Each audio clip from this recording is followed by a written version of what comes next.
ಬಾಹುಬಲಿ ಹೆಂಗೆ ಸೈಕಲ್ ಎತ್ತಿ ಎಸಿತಾ ಇದ್ದಾರೆ. ಹಬ್ಬ ಹಬ್ಬ ಹಬ್ಬ ಹಬ್ಬ ಗಾಡಿ ಹೊಡ್ತಾ ಓಡಾಡ್ದ ಸರ್ಕಸ್ ಮಾಡ್ಕೊಂಡು ಹೋಗ್ತಾರೆ. ಮಾತು ಏನು ಕಥೆ ಇವ್ರದ್ದು.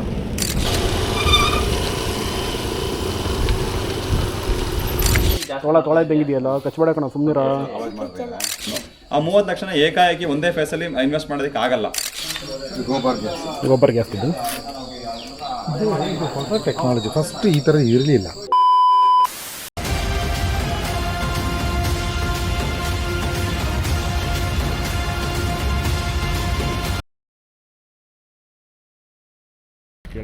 ಶುರು ಆಗ್ಬಿಡ್ತಪ್ಪ ನಮಗೆ ಬೆಳಿಗ್ಗೆ ಆಗ್ತಿದ್ದಂಗೆ. ಓಕೆ ನೋಡಿ ಗೈಸ್, ನಮ್ಮ ಸ್ಟೇ ಹೆಂಗಿತ್ತು ಅಂದರೆ ಯಾವುದೇ ಚಿರತೆ ಕರಡಿ ಬರ್ದಿರೋ ಹಾಗೆ ಫೆನ್ಸಿಂಗ್ ಮಾಡಿದ್ದಾರೆ. ಬಟ್ ಆಡ್ಕೊಂಬರ್ಬೋದು. And this is our stay. Tent 1 ಹಿಡಿದು ಆಲ್ಮೋಸ್ಟ್ ಒಂದು 20 ಟೆಂಟ್ಸ್ ಇದೆ. ಇದೆಲ್ಲ 2 ಸ್ಟೇ, ಇಬ್ಬಿಬ್ರು ಉಳ್ಕೊಳ್ಳೋದ ಟೆಂಟ್ಸ್. ಬಟ್ ನಮಗೆ ಒಬ್ಬೊಬ್ರಿಗೆ ಒಂದೊಂದು ಟೆಂಟ್ಸ್ ಕೊಟ್ಟಿದ್ರು. Very comfortable. ನೋಡಿ ಮಾಡಿ ನೋಡಿ ಎಷ್ಟು ವೈಲ್ಡ್ ಲೈಫ್ ಆಕ್ಟಿವಿಟಿ ಇದೆ ಅಂದ್ರೆ ಇಲ್ಲಿ ನೋಡಿ. ಇಲ್ಲಿ ಎಷ್ಟು ದೊಡ್ಡ ಶಂಕದುಳ ಸ್ನೇಲ್ ಬಂದಿದೆ ಅಂತ. ಆಲ್ಮೋಸ್ಟ್ 4 to 5 ಇಂಚಸ್ ಲಾಂಗ್ ಇದೆ. ಅಯ್ಯೋ ಡಬಲ್ ಮೀನಿಂಗು ಸರ್. ಯಾವುದು double meaning? Almost 4 to 5 inches long ಇದೆ. ಡಬಲ್ ಮೀನಿಂಗ್ ಮಾತಾಡಬೇಡಿ. ನಾ ಸ್ನೇಲ್ ಬಗ್ಗೆ ಹೇಳಿದ್ದು ಆಯ್ತಾ. ಅಲ್ಲ ರೀ, ನಾನು ಮಾತಾಡೋದೆಲ್ಲ ಡಬಲ್ ಮೀನಿಂಗ್ ತರ ಇರುತ್ತೇನ್ರಿ ಸರ್. ನೀವು ಅದಕ್ಕೆ ಅಲ್ವಾ sir famous. So boys, early morning full ರೆಡಿಯಾಗಿ ಈಗ ಹೋಗ್ತಾ ಇದ್ದೀವಿ ಸಿದ್ದು ಫಾರ್ಮ್ ಅಂತ. ಸಿದ್ದು ಫಾರ್ಮ್ಗೆ ಈಗ ಇಲ್ಲಿಂದ ಸೈಕಲ್ ರೇಸ್ ಸ್ಟಾರ್ಟ್ ಆಗಿದೆ. 7 o'clock ಶಾರ್ಪ್. ಸೊ ನಮ್ಮ ಟೀಮೆಲ್ಲ ರೆಡಿ ಆಗಿದ್ದಾರೆ ನೋಡಿ, ಹಂಗೆ ಅನಿಸ್ಲಿ.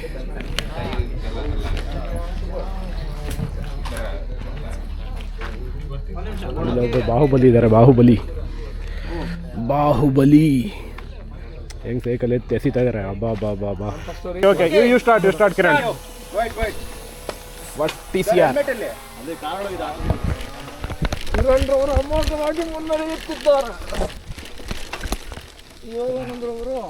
ಯೋಗೇಂದ್ರವರು ಟೊರೊಂಟೊ ಮಾಂಟ್ರಿಯಲ್ ಸೈಕಲಲ್ಲಿ ಸರ್ ಇವತ್ತು 36 ಕಿಲೋಮೀಟ್ರ್ ಅಂತೆ ರೈಡು ಟೋಟಲ್ದು. ಹಾಂ, ಅಷ್ಟೇ. ನೆನ್ನೆನೇ 30 ಹೊಡೆದಿದ್ದೀವಿ. ಟೋಟಲ್ ನಮ್ಮದು 66 ಆಗುತ್ತೆ. ಟಾಪ್ ಗರ್ದಾಕ ತುಳಿತಾರೆ ಸಿಹಿ ಅಂತ ನೋಡಿ ಗುರು. ನಾವೀಗ ತಿಪ್ಟೂರು ಹಾಸನ ಹೈವೇನಲ್ಲಿದ್ದೀವಿ. ರೋಡೇ ಕಾಣಿಸ್ತಾ ಇಲ್ಲ. ಯಾರಲ್ಲಿ ನಮ್ಮ ಮಕ್ಕಳು ಬೇರೆ ಸರ್ಕಸ್ ಮಾಡ್ಕೊಂಡು ಹೋಗ್ತವ್ರೆ. ಗಾಡಿ ಹೊಡ್ತಾ ಓಡಾಡ್ದ ಸರ್ಕಸ್ ಮಾಡ್ಕೊಂಡು ಹೋಗ್ತಾರೆ. ನಮ್ಮ ಮಾತು ಏನು ಕಥೆ ಇವ್ರದ್ದು. ಇವತ್ತು ಹೋಗೋ 2 ಫಾರ್ಮರು ನಮ್ಗೆ ಹಾಲು ಕೊಡ್ತಾ ಇರೋದು. ಓಕೆ, ನಮ್ಮ ಮಾಡೆಲ್ನಲ್ಲಿ ಹಾಲು ಒಳ್ಳೆ ಕಂಟ್ರಿ ರೋಡ್ಸಿಗೆ ಎಂಟ್ರಾಗಿದ್ದೀವಿ. ಹೈವೇಯಿಂದ ಒಂಥರ ಗುಂಡಿ ಕೊಟ್ರೆ ರೋಡು. ಇಲ್ಲಿಂದ ಸಿದ್ದು ಫಾರ್ಮ್ ಅಂತ ಹೋಗ್ತೀವಿ. ಅವ್ರು ಬಂದ್ಬಿಟ್ಟು ಸಿದ್ಧಲಿಂಗ ಮೂರ್ತಿ ಅಂತ ಅಕ್ಷಯಕಲ್ಪ ಅವರ ಪ್ರೊಸೀಜರಲ್ಲಿ ಫಾರ್ಮಿಂಗ್ ಮಾಡಿ ಅವ್ರ ಹಾಲನ್ನ ಉತ್ಪಾದಿಸಿ ಇವರ ಡೈರಿಗೆ ಹಾಕ್ತಾರೆ. ನಮ್ಮೂರು ನಮ್ಮ ಕೆರೆ, ಯಾರೋ ಕೆರೆ ಅಭಿವೃದ್ಧಿ ತುಂಬ ಚೆನ್ನಾಗಿ ಮಾಡಿದ್ದಾರೆ. ಸೊ ಬನ್ನಿ ನೋಡೋಣ. ಸೀದಾ ಹೊಡೆಯೋಣ ಸರ್. ಸ್ವಿಮ್ಮಿಂಗು ಬನ್ನಿ. ಏನು ಕಾಣಿಸ್ತಾ ಇಲ್ಲ ಕೆರೆ. ಅಯ್ಯೋ ಕ್ಯಾ ಬಾಯ್ ಸರ್. ಸ್ವಿಮ್ಮಿಂಗ್ ಬರೋದು ಬಿಡಿ ಸರ್. ಸೈಕಲ್ ಎತ್ಕೊಂಡ್ಬರ್ತೀವಿ ನಾವು. ಇಲ್ಲಿಂದ ಸ್ಟಾರ್ಟ್ ಮಾಡಿದ್ರೆ ಕೆರೆ ದಾಡ್ತೀವಿ. ಅಣ್ಣ ಸಖತ್ ಆಕ್ಟಿಂಗ್ ಮಾಡ್ತಿದ್ವಿ ಕಣ. ನಮಸ್ಕಾರ ಕಣ. ನೀನು ಇಲ್ಲಿ ಕೆರೆ ಹತ್ರ ಫೋಟೋ ತಗೊಳ್ಳೋಕ್ಕೋಸ್ಕರ ಒಂದು ವಿ ಶೇಪಲ್ಲಿ ಸೈಕಲ್ಸ್ ನಿಲ್ಲಿಸ್ತಾ ಇದ್ದಾರೆ. So that you get good pictures. ಕೆಳಗಡೆ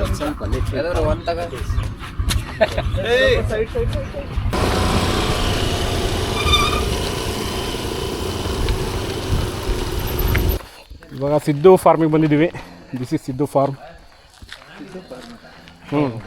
ಸಿದ್ಧಲಿಂಗ ಮೂರ್ತಿ ಅಂತ ಅವ್ರ ಹೆಸರು. ಕಾರ್ತಿಕ್, ಏನು ಸಮಾಚಾರ? ಇಲ್ಲ ಹೇಳ್ಬೇಕು ಸರ್. ನಿಮಗೆ ಚೆನ್ನಾಗಿದ್ದೀರಾ? ನೀವು ಚೆನ್ನಾಗಿದೆ. ದಪ್ಪ ಆದ್ರೆ ಬಿಡ್ರಿ ಅಕ್ಷಯಗಳು ಬಂದಮೇಲೆ. ಹಾಲು ಮೊಸರು ಬೆಣ್ಣೆ ಯಾಕ ಮರಿ ಏನ ತೊಳೆ ಇದ್ದಂಗಿದೆಯಲ್ಲ, ಕಚ್ಬೇಡ ಕಣ ಸುಮ್ಮನಿರ. ಕಚ್ಚಲ್ವಾ? ಕಚ್ಬಿಡ್ತಾನೆ ಅಂತ ಭಯ. ಸೊ ಹಿ ಇಸ್ ಸಿದ್ಧಲಿಂಗ ಸ್ವಾಮಿ ಅಂತ ನಮ್ಮ ಅಕ್ಷಯಕಲ್ಪ ಸಿದ್ದು ಅಂತ. ಇವರು ನಮ್ಮ ಅಕ್ಷಯಕಲ್ಪ ಫಾರ್ಮರ್, ನಮ್ಮ ಜೊತೆ ಅಲೈನ್ ಆಗಿರುವಂಥ ಫಾರ್ಮರು. ಇದು ಒಂದು ಮಾಡೆಲ್ ಫಾರ್ಮ್ ಕೂಡ, ಅಕ್ಷಯಕಲ್ಪ ಮಾಡೆಲ್ ಫಾರ್ಮ್. ನಾವು ರಿಸರ್ಚ್ R&Dನಲ್ಲಿ ಏನು ಮಾಡ್ತೀವಿ ಸೇಮ್ ಇಂಪ್ಲಿಮೆಂಟೇಷನ್ ಇಲ್ಲೂ ಕೂಡ ಆಗಿರುತ್ತೆ. ಈ ಥರ ಒಬ್ಬ ಫಾರ್ಮರ್ನ ನಮ್ಮ ಅಕ್ಷಯಕಲ್ಪ ಕಡೆಯಿಂದ ಪ್ರತಿ ಒಂದು ಹಳ್ಳಿಯಲ್ಲಿ ಒಬ್ಬೊಬ್ಬ ರೈತನ ಹುಟ್ಟಾಕುವಂತ ಟಾರ್ಗೆಟ್ ಇಟ್ಕೊಂಡು ಮಾಡ್ತಾ ಇದೀವಿ ನಾವು. ಒಬ್ಬ ಮಾಡೆಲ್ ಫಾರ್ಮರ್, ಒಂದು ಮಾಡೆಲ್ ಫಾರ್ಮ್, ಒಂದು ಹಳ್ಳಿಗೆ ಒಬ್ಬರು ಹುಟ್ಟು ಹಾಕಿದ್ರೆ ಅದನ್ನ ನೋಡಿ ರೈತರು ಕಲಿತಾರೆ ಅನ್ನೋ ಒಂದು ಕಾನ್ಸೆಪ್ಟ್ ಮೇಲೆ ಮಾಡ್ತಾ ಇದೀವಿ ನಾವು.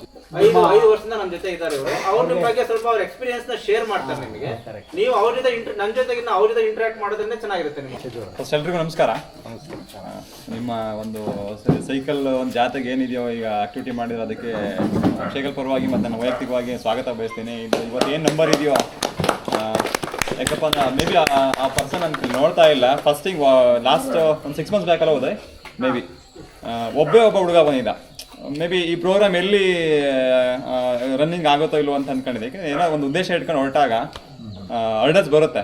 ಸೊ ಇವತ್ತು ನೋಡಿದ್ರೆ ಇವತ್ತು ಮೇ ಬಿ ಇದಕ್ಕೊಂದು ಒಳ್ಳೆ ಚಾಲನೆ ಸಿಕ್ಕಿದೆ ಅಂತ ಅನ್ಸುತ್ತೆ. ಇದು ಇನ್ನೂ ಮಲ್ಟಿಪ್ಲೈ ಆಗ್ತಾ ಹೋಗ್ಲಿ ಅಂತ ನನ್ನ ಕಡೆಯಿಂದ ಆಶಿಸ್ತೀನಿ. ಅಕ್ಷಯಕಲ್ಪ ಜೊತೆಗೆ ಒಂದು ಸುಮಾರು ಒಂದು 10-12 ವರ್ಷದಿಂದಲೂ ಇದಾಗಿದ್ದೀನಿ. ನನ್ನ ಹ್ಯಾಂಡ್ಸ್ ಆನ್ ಆಗಿ ಫಾರ್ಮ್ ಶುರು ಮಾಡಿ 2019-20 ಶುರು ಮಾಡಿದೆ. ಸೊ ಬೇಸಿಕಲಿ ನಾನು ಶುರು ಮಾಡಿದ್ದು ಎಲ್ಲಿದ್ದಪ್ಪ ಅಂತಂದರೆ ಹಸುಗೆ ಹೋಗಲಿಲ್ಲ.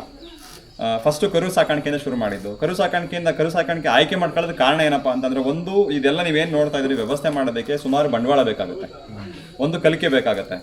ಸೊ ಹಂಗಾಗಿ ಒಬ್ಬ ರೈತ ಅಂತ ನೋಡಿದಾಗ ಯಾರಾದ್ರೂ ಇವತ್ತೇನು ಒಂದು ಅರೌಂಡ್ ಒಂದು 30 ಲಕ್ಷ ಇನ್ವೆಸ್ಟ್ಮೆಂಟ್ ಇದೆ ಇನ್ನೊಂದು ಅರೌಂಡು.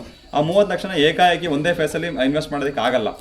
ಎರಡನೇದು ನಾವು ಕಲಿಕೆ ಅಂತ ಏನು ಹೇಳೋದು, ಅದು ಒಂದೇ ಸತಿ ಡೈರಿ ನಮ್ಗೆ ಯಾರಿಗೂ ಗ್ರಿಫಿ ಸಿಗಲ್ಲ. ಸೊ ಆ ನಿಟ್ಟಿನಲ್ಲಿ ಫಸ್ಟು 6 ಚಿಕ್ಕ ಹಾಲು ಕುಡಿತಕ್ಕಂಥ ಹಾಲು ಬಿಟ್ಟಿರ್ತಾವಲ್ಲ, 3 ತಿಂಗಳ ಏಜಿನ ಕರುಗಳನ್ನ ತಂದು ಸಾಕಾಣಿಕೆ ಮಾಡ್ಕೊಂಡು ಅದು ಎಂಟು ಏನಪ್ಪ ಅಂದರೆ ಅಕ್ಷಯಕಲ್ಪ ಮಾದರಿ ಏನಿದೆಯೋ ಅದೇ ಮಾದರಿನಲ್ಲಿ ಮೊದಲನೇ ದಿನದಿಂದನೂ ಸಹ ಕರು ಸಾಕಾಣಿಕೆಯಿಂದ ಆ ಮಾದರಿನಲ್ಲಿ ಶುರು ಮಾಡ್ಕೊಂಡೆ.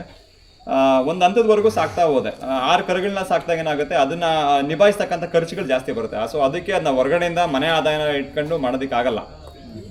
ಸೊ ಅದಕ್ಕೆ ಅಂತ ಒಂದು ಫಿಕ್ಸ್ಡ್ ಆದಾಯ ಅಂದರೆ ಬಂಡವಾಳ ಬೇಕಾಗುತ್ತೆ. ಆ ಬಂಡವಾಳನ ಅದು ಸರಿದೂಗಿಸ್ಲಿಕ್ಕೋಸ್ಕರ ಏನು ಮಾಡಿದೆ, 3 ಹಸುಗಳನ್ನ ಶುರು ಮಾಡಿದ್ವಿ. ಅಂದರೆ ಕರಾಬಿನ ಹಸುಗಳನ್ನ 3 ತಂದ್ವಿ. ಆ 3 ಕರುಗಳನ್ನ ನಮಗೆ ಫಾರ್ಚುನೇಟ್ಲಿ ನಮಗೆ 3 ಹೆಣ್ಣುಗರನೇ ಆಯಿತು. ಅಲ್ಲಿಗೆ ಫಸ್ಟ್ 6 ಇತ್ತು, ಮತ್ತು ಅದ್ರ ಜೊತೆ 3 ಹಸುಗಳಾಯಿತು, 9 ಆಯಿತು, ಪ್ಲಸ್ 3 12 ಆಯಿತು. ನಾನು ನಮ್ಮ ಮನೆಯವರು ಫಸ್ಟ್ ಶುರು ಮಾಡಿದ ಉದ್ದೇಶ ಏನಪ್ಪ, 10ರಿಂದ 12 ಮಾಡೋಣ, ಒಂದು ಕುಟುಂಬ ನಿಭಾಯಿಸೋಕ್ಕೆ ನಮ್ಮ ಕೈಲಿ ಆಗೋದು ಇಷ್ಟು ಅಂದ್ಕೊಂಡು ಇಲ್ಲೇ ನಮ್ದೊಂದು ಕನ್ವೆನ್ಷನ್ ಶೆಡ್ ಇದೆ, ಅಲ್ಲಿ ನೋಡ್ಬೋದು ನೀವು.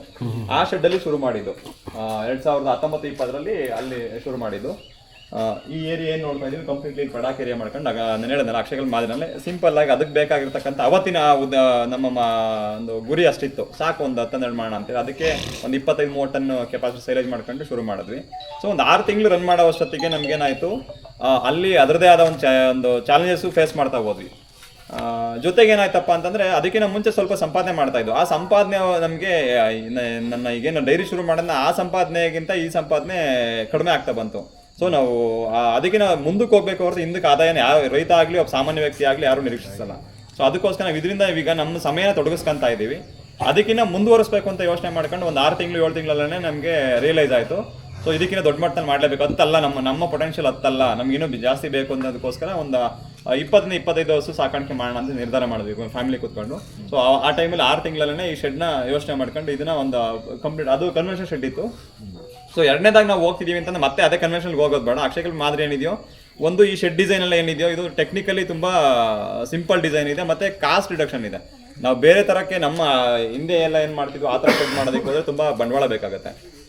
ದಿ ಬೆಸ್ಟ್ ಮಾಡಲ್ ಅಂತ ಅನ್ನಿಸು. ಸೊ ಹಂಗಾಗಿ ಅಕ್ಷಯಕಲ್ಪ ಮಾದರಿನಲ್ಲೇ ಒಂದು 25 ಹಸು ಸಾಕಾಣಿಕೆ ಮಾಡ್ತಕ್ಕಂಥ ಏನೆಲ್ಲ ಅದು 20 ಹಸು ಪ್ಲಸ್ ಯುಟಿಲಿಟಿ ಎರಡಕ್ಕೂ ಆಗೋ ಥರಕ್ಕೆ 70/25 ಸೈಜಲ್ಲಿ ಶೆಡ್ ಮಾಡಿದ್ವಿ. ಇದು ಎರಡನೇ ಹಂತ ಆಯಿತು. ಅದಾದ ನಂತರ ಈಗ ಶೆಡ್ ಆಯಿತು, ಅದಕ್ಕೆ ಹಸುಗಳು ಬೇಕಲ್ವಾ. ಸೊ ನಮ್ಮ ಹತ್ರ 9-12 ಇತ್ತು. ಇನ್ನೊಂದು 2-3 ಹಸುಗಳನ್ನ ಖರೀದಿ ಮಾಡ್ಕೊಂಡ್ವಿ ಹೊರಗಡೆಯಿಂದ. ಅಂದರೆ ಗೊತ್ತಿರೋ ಫಾರ್ಮ್ ಅಕ್ಷಯಕಲ್ಪದಿಂದ 2 ತಗೊಂಡ್ವಿ, ಇನ್ನೆರಡು ಗೊತ್ತಿರೋ ರೈತರ ಮನೆ ಅಂತ ಅಂದ್ವಿ. ಒಟ್ಟು ಅಲ್ಲಿಗೊಂದು ದೊಡ್ಡ ಹಸುಗಳು ಒಂದು 9-10 ಆಯಿತು.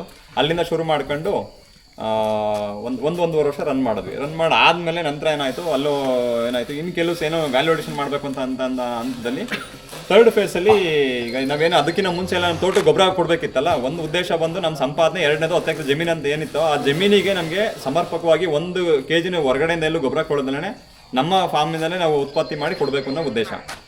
ಸೊ ಅದಕ್ಕೆ ಗೊಬ್ಬರನ ಕೊಡ್ತಾ ಇದ್ವಿ. ಫಸ್ಟ್ ಇಯರ್ ಸೆಕೆಂಡ್ ಇಯರ್ ಕೊಡ್ತಾ ಇದ್ವಿ. ನಾವೇನು ತಿಪ್ಪೆ ಗೊಬ್ಬರ ಅಂತ ಕರಿತೀವಿ, ಕಾಂಪೋಸ್ಟ್ ಅಂತ ಕರಿತೀವಿ, ಆ ಮಾದರಿನಲ್ಲಿ ಕೊಡ್ತಾ ಇದ್ವಿ. 50 ಲೋಡ್ನ ಟ್ರ್ಯಾಕ್ಟರ್ ಲೋಡ್ ಅಷ್ಟು ತೋಟ ಗೊಬ್ಬರ ಹೊಡಿತಾ ಇದ್ವಿ. ಆದರೂ ಅದ್ರ ಇಂಪ್ಯಾಕ್ಟ್ ನಮ್ಗೆ ಅಷ್ಟೊಂದು ಅಂತ ಅನ್ನಿಸ್ಲಿಲ್ಲ. ಸೊ ಅದರಲ್ಲಿ ಎರಡನೇ ಹಂತದಲ್ಲಿ ನಾವು ಅದನ್ನು ವ್ಯಾಲ್ಯೂಡೇಷನ್ ಮಾಡ್ಕೊಂಡು ಸರಿಯಾದ ರೀತಿಯಲ್ಲಿ ದ್ರವರೂಪದಲ್ಲಿ ಗೊಬ್ಬರ ಕೊಟ್ಟಾಗ ಮಾತ್ರ ನಮಗೆ ನಮ್ಮ ಏನು ಮಣ್ಣು ಇದೆಯೋ ಅದು ಬೇಗ ಅದು ರಿಯಾಕ್ಟ್ ಆಗುತ್ತೆ, ನಮ್ಮ ಬೆಳೆಗಳಿಗೆ ನಮಗೆ ನಾವು ಅಂದ್ಕೊಂಡಷ್ಟು ನಿರೀಕ್ಷಿತ ಬೆಳೆನ ತೆಗಿಬೋದು ಅಂತ ನಮ್ಗೆ ರಿಯಲೈಸ್ ಆಯಿತು. ಅಕ್ಷಯಕಲ್ಪದಲ್ಲಿ ಹೇಳ್ಕೊಟ್ಟು ಸೊ ಆ ನಿಟ್ಟಿನಲ್ಲಿ ಬಯೋಗ್ಯಾಸ್ ಮತ್ತು ಬಯೋಡೈಜೆಸ್ಟರ್ ಮಾಡ್ಕೊಂಡ್ವಿ. ಅಂತ ಕಳೆದಂಗೆ ನಮ್ಮಲ್ಲೇ ಈಗ ನಮ್ಮದು ವರ್ಷಕ್ಕೆ ಪ್ರತಿ ಯಾವುದೇ ರೈತ ಆಗಿ ನಾನಾಗಿರ್ಬೋದು ಬೇರೆ ರೈತ ಆಗಿರ್ಬೋದು ಪ್ರತಿ ವರ್ಷಕ್ಕೆ ಕನಿಷ್ಠ 40-50% ಫೀಮೇಲ್ ಕಾಫ್ ಬಂದೇ ಬರುತ್ತೆ ಫಾರ್ಮಲ್ಲಿ. ಸೊ ಆ 40-50% ನಮ್ದು ಏನು ಕರುಗಳು ಬರ್ತಾ ಇತ್ತು ಅದು ರೈಸ್ ಆಗಿ ಆಲ್ಮೋಸ್ಟ್ 3 ವರ್ಷ ಅನ್ನೋದಕ್ಕೆ 18-20ಕ್ಕೆ ಹೋದ್ವಿ. ಆವಾಗ ನಮ್ಮ ಹತ್ರ ಫಸ್ಟ್ ಇದ್ದಿದ್ದ ಕೆಪಾಸಿಟಿ ಬಂದು 25-30 ಟನ್ ಅಂತ ಏನು ಹೇಳಿದ್ನು, ಅದು ಸಾಕಾಗ್ತಿರ್ಲಿಲ್ಲ. ಏನು ಸೈಲೇಜ್ ನಾವು ಇದು ಮಾಡಿ ಮೇವು ಶೇಖರಣೆ ಮಾಡಿದ್ರೆ ಸಾಕಾಗ್ತಿರ್ಲಿಲ್ಲ.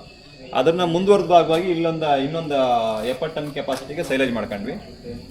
ಮನೆಗೆ ಆಗ್ತಕ್ಕಂಥ ನಮ್ಮ ಇರ್ತಕ್ಕಂಥ ಉತ್ಪತ್ತಿ ಆಗಿದ್ದ ಗೊಬ್ಬರದಲ್ಲೇ ಸಂಪೂರ್ಣವಾಗಿ 2-2 ವರ್ಷದಿಂದ ಗೊಬ್ಬರ ಗ್ಯಾಸ್ ಉತ್ಪಾದನೆ ಮಾಡ್ಕೊಂಡು ಅದರಲ್ಲೇ ಅಡುಗೆ ಆಗಿರ್ಬೋದು ಬಿಸಿನೀರಿಗೆ ಆಗಿರ್ಬೋದು ಎಲ್ಲದಕ್ಕೂ ಅದು ಮಾಡ್ಕೊಂಡು ಮೀಥೇನ್ ಎಕ್ಸ್ಟ್ರಾಕ್ಟ್ ಆಗಿದ್ಮೇಲೆ ಪ್ಯೂರ್ ಸ್ಲರಿ ಏನು ಬರುತ್ತೋ ಸ್ಲರಿನ ಅದೊಂದು 85,000 ಲೀಟರ್ ಕೆಪಾಸಿಟಿಗೆ ಒಂದು ಟ್ಯಾಂಕ್ ಮಾಡ್ಕೊಂಡು ಅದಕ್ಕೆ ಇದು ಒಂದು ಪಂಪ್ ಇನ್ಸ್ಟಾಲ್ ಮಾಡಿ ಸಪ್ರೇಟ್ ಪೈಪ್ ಲೈನ್ ಥ್ರೂ 10 ಎಕರೆಗೂ ಇವತ್ತು ದ್ರವರೂಪದಲ್ಲೇ ಗೊಬ್ಬರ ಕೊಡ್ತಾ ಇದ್ದೀವಿ. ಸೊ ಇವತ್ತು ನಮ್ಮಲ್ಲಿ ಏನು ನಾವು ಮೇವಾಗಿರ್ಬೋದು, ನಮ್ಮ ತೆಂಗು ಮತ್ತು ಈ ಥರ ಬೆಳೆಗಳಾಗಿರ್ಬೋದು, ಅದು ಯಾವುದಕ್ಕೂ ಕೂಡ 1 kg ಗೊಬ್ಬರನ ಎಲ್ಲೂ ಹೊರಗಡೆಯಿಂದ ಕೊಳ್ಳದಲ್ಲೇ 3 ವರ್ಷದಿಂದ ಸ್ವಂತ ಗೊಬ್ಬರ ಉತ್ಪಾದನೆ ಮಾಡ್ಕೊಂಡು ನಮ್ಮ ನಿರೀಕ್ಷಿತ ಬೆಳೆನ ತಕ್ಕೊಂಡು ಜೊತೆಗೆ ನನ್ನ ಫಾರ್ಮ್ ಅಂತ ಏನು ಹೇಳೋದು, ಫಾರ್ಮಲ್ಲಿ ಇವತ್ತು ಒಂದು 20 ಹಸುಗಳನ್ನ ಅಷ್ಟಕ್ಕೆ ಸೀಮಿತವಾಗಿ ಇಟ್ಕೊಂಡು ನಾವು ಫ್ಯಾಮಿಲಿ ರನ್ ಮಾಡ್ಕೊಂಡು ಸಂತೋಷವಾಗಿ ಒಂದು ಫಾರ್ಮ್ ನಡೆಸ್ಕೊಂಡು ನಮ್ಮ ಕುಟುಂಬ ನಿಭಾಯಿಸ್ಕೊಂಡು ಹೋಗ್ತಾ ಇದ್ದೀವಿ.